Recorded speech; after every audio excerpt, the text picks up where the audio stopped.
ನಮಸ್ತೆ ವೀಕ್ಷಕರೇ, ನ್ಯೂಸ್ 18 ಡಿಜಿಟಲ್ಗೆ ಸ್ವಾಗತ. ನಾನು ನಿಮ್ಮ ಮುನಿರಾಜು.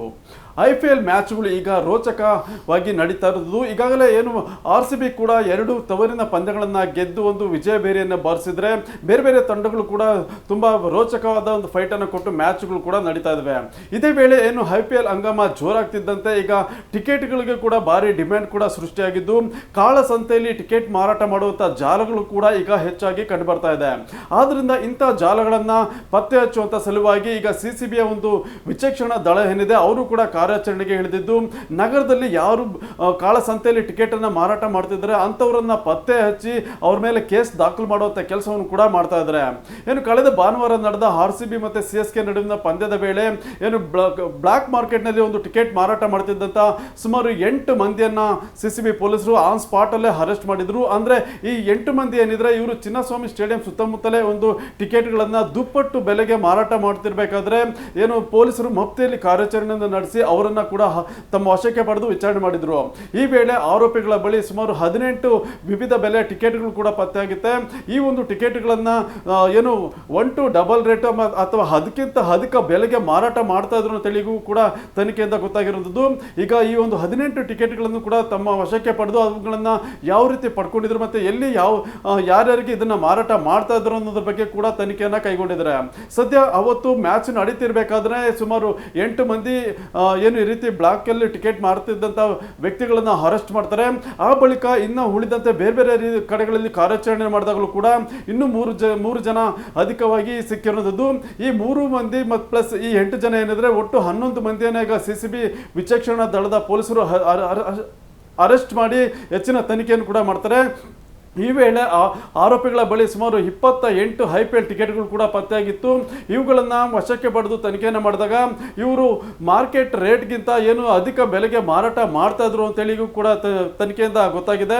ಸದ್ಯ ಈ ರೀತಿಯಾಗಿ ಯಾರು ಕಾಳಸಂತೆಯಲ್ಲಿ ಟಿಕೆಟ್ಗಳನ್ನು ಮಾರಾಟ ಮಾಡ್ತಿದ್ರೆ ಅಂಥ ಒಂದು ಜಾಲಗಳನ್ನು ಪತ್ತೆ ಹಚ್ಚುವಂಥ ಸಲುವಾಗಿ CCB ಪೊಲೀಸರು ಮತ್ತು ನಗರದ ಬೇರೆ ಬೇರೆ ಠಾಣಾ ವ್ಯಾಪ್ತಿಯಲ್ಲಿ ಪೊಲೀಸ್ ಅಧಿಕಾರಿಗಳು ಕೂಡ ತೀವ್ರ ನಿಗಾ ವಹಿಸಿದ್ದು ಅಂಥವ್ರನ್ನ ಪತ್ತೆ ಹಚ್ಚಿ ಅವ್ರ ಮೇಲೆ ಕಾನೂನು ಕ್ರಮ ಕೈಗೊಳ್ಳೋದಕ್ಕೆ ಕೂಡ ಮುಂದಾಗಿದ್ದಾರೆ. ಈಗಾಗಲೇ ಏನು ಒಟ್ಟು 11 ಮಂದಿಯನ್ನ ಪೊಲೀಸರು ಅರೆಸ್ಟ್ ಮಾಡಿ 28 ಟಿಕೆಟ್ಗಳನ್ನು ಜಪ್ತಿ ಮಾಡಿದ್ದಾರೆ. ಮತ್ತೆ ಅವರ ಬಳಿದಂತ 8 ಮೊಬೈಲ್ ಫೋನ್ಗಳನ್ನು ಕೂಡ ವಶಕ್ಕೆ ಪಡೆದು ಅವರು ಟಿಕೆಟ್ಗಳನ್ನು ಯಾವ ರೀತಿ ಪಡ್ಕೊಳ್ತಾ ಇದ್ರು ಅಥವಾ ಆನ್ಲೈನ್ ಬುಕಿಂಗ್ ಮಾಡಿ ಅವರು ಟಿಕೆಟ್ ಪಡೀತಾ ಇದ್ರ ಅಥವಾ ಆಫ್ಲೈನ್ ಅಲ್ಲಿ ಯಾವ ರೀತಿ ಟಿಕೆಟ್ಗಳನ್ನು ಖರೀದಿ ಮಾಡ್ತಾ ಇದ್ರು ಅನ್ನೋದ್ರ ಬಗ್ಗೆ ಕೂಡ ಈಗ ತನಿಖೆಯನ್ನ ಮುಂದುವರಿಸಿದ್ದಾರೆ. ಏನು IPL ಈಗಾಗಲೇ ರೋಚಕ ಹಣಾಹಣಿಗಳು ಕೂಡ ನಡೀತಾ ಇರೋದು. ಆದ್ರಿಂದ ಏನು ಪಂದ್ಯಗಳ ರೋಚಕತೆಯನ್ನ ನೋಡಿ ಟಿಕೆಟ್ಗಳಿಗೆ ಕೂಡ ತೀವ್ರ ಡಿಮ್ಯಾಂಡ್ ಕೂಡ ಉಂಟಾಗ್ತಾ ಇದೆ. ಆದ್ರಿಂದ ಇದನ್ನೇ ಬಂಡವಾಳ ಮಾಡಿಕೊಂಡಿರುವಂತಹ ಕೆಲವು ಕಿಡಿಗೇಡಿಗಳೇನಿದ್ರೆ ಅವರು ಈ ರೀತಿಯಾಗಿ ಟಿಕೆಟ್ಗಳನ್ನು ಖರೀದಿ ಮಾಡಿ ಅದನ್ನ 1 to ಡಬಲ್ ಇರ್ಬೋದು ಅಥವಾ ಅದಕ್ಕಿಂತ ಹೆಚ್ಚಿನ ಬೆಲೆಗೆ ಒಂದು ಕಾಳಸಂತೆಯಲ್ಲಿ ಮಾರಾಟ ಮಾಡ್ತಿರೋದು ಕೂಡ ಈಗ ಗೊತ್ತಾಗಿರೋದು. ಆದ್ರಿಂದ ನಗರ ಪೊಲೀಸರು ಮತ್ತೆ CCB ಅಧಿಕಾರಿಗಳು ಕೂಡ ಇದ್ರ ಬಗ್ಗೆ ನಿಗಾವನ್ನು ವಹಿಸಿ ಏನು ಮ್ಯಾಚ್ ನಡೆಯುವ ದಿನವೇ ಏನು ಮಫ್ತಿಯಲ್ಲಿ ಸ್ಟೇಡಿಯಂ ಸುತ್ತಮುತ್ತ ಇರ್ಬೋದು ಮತ್ತೆ ಬೇರೆ ಬೇರೆ ಒಂದು ಜನನಿಬಿಡ ಪ್ರದೇಶಗಳಲ್ಲಿ ಯಾರು ಟಿಕೆಟ್ಗಳಿಗೆ ಆಫರ್ ಕೊಟ್ಟಿರ್ತಾರೆ ಅಂಥವ್ರನ್ನ ಪತ್ತೆ ಮಾಡಿ ಅವ್ರ ಮೇಲೆ ಕ್ರಮ ಕೈಗೊಳ್ಳುವಂಥ ಕೆಲಸವನ್ನು ಕೂಡ ಮಾಡ್ತಾ ಇದ್ದಾರೆ. ಏನು RCB ಮತ್ತು CSK ಮ್ಯಾಚ್ ಸಂದರ್ಭದಲ್ಲಿ ಕೂಡ ಸ್ಟೇಡಿಯಂ ಸುತ್ತಮುತ್ತ CCB ಪೊಲೀಸರು ಮಫ್ತಿಯಲ್ಲಿ ಕಾರ್ಯಾಚರಣೆ ಕೂಡ ಮಾಡ್ತಾ ಇದ್ರು. ಯಾರು ಅನುಮಾನಾಸ್ಪದವಾಗಿ ಓಡಾಡ್ತಿರ್ತಾರೆ ಮತ್ತೆ ಯಾರು ಟಿಕೆಟ್ಗಳನ್ನ ಬ್ಲಾಕ್ ಅಲ್ಲಿ ಮಾರಾಟ ಮಾಡೋದಕ್ಕೆ ಕೂಡ ಮುಂದಾಗಿದ್ರು ಅಂಥವ್ರನ್ನ ಪತ್ತೆ ಹಚ್ಚಿ ಅವರು ಯಾವ ರೀತಿ ಮಾರಾಟ ಮಾಡ್ತಿದ್ರು ಮತ್ತೆ ಎಷ್ಟು ಬೆಲೆಗೆ ಈ ಒಂದು ಬ್ಲಾಕ್ ಅಲ್ಲಿ ಟಿಕೆಟ್ಸ್ ಅನ್ನ ಮಾರಾಟ ಮಾಡ್ತಿದ್ದಾರೆ ಅನ್ನೋದ್ರ ಬಗ್ಗೆ ಕೂಡ ಪರಿಶೀಲನೆ ನಡೆಸಿ ಕೆಲವರನ್ನ ವಶಕ್ಕೆ ಪಡೆದು ವಿಚಾರಣೆ ಕೂಡ ಮಾಡಿದ್ರು. ಈ ಒಂದು ಸಂದರ್ಭದಲ್ಲೇ ಏನು ಆ ಸ್ಟೇಡಿಯಂ ಸುತ್ತಮುತ್ತಲೇ ಸುಮಾರು 8 ಮಂದಿಯನ್ನು ಅರೆಸ್ಟ್ ಕೂಡ ಮಾಡಿ ಅವರಿಂದ ಸುಮಾರು 18 ಟಿಕೆಟ್ಗಳನ್ನು ಕೂಡ ಈಗ ಜಪ್ತಿ ಮಾಡಿದ್ದಾರೆ. ಇನ್ನು ಈಗಾಗಲೇ ಸೋಷಿಯಲ್ ಮೀಡಿಯಾದಲ್ಲಿ ಕೂಡ ಈ ರೀತಿಯಾಗಿ ಏನು ಆನ್ಲೈನ್ನಲ್ಲಿ ಟಿಕೆಟ್ ಇದೆ ಅನ್ನೋದ್ರ ಬಗ್ಗೆ ಏನು ಕೆಲವು ಅನಧಿಕೃತ ಲಿಂಕ್ಸ್ ಅನ್ನು ಕೂಡ ಶೇರ್ ಮಾಡಿದ್ದು ಅವುಗಳಲ್ಲಿ ಕೂಡ ಕೆಲವು ಸೈಬರ್ ಕ್ರಿಮಿಗಳೇನಿದ್ರೆ ಅವರು ಕೂಡ IPL ಟಿಕೆಟ್ ಇದೆ ಅಂತೇಳಿ ಒಂದು ಸಾರ್ವಜನಿಕರನ್ನು ನಂಬಿಸಿ ಅವರಿಂದ ಹಣವನ್ನು ಪಡೆದು ಮೋಸ ಮಾಡುವಂಥ ಕೆಲವು ಪ್ರಕರಣಗಳು ಕೂಡ ಈಗ ಬೆಳಕಿಗೆ ಬರ್ತಾ ಇರೋದು.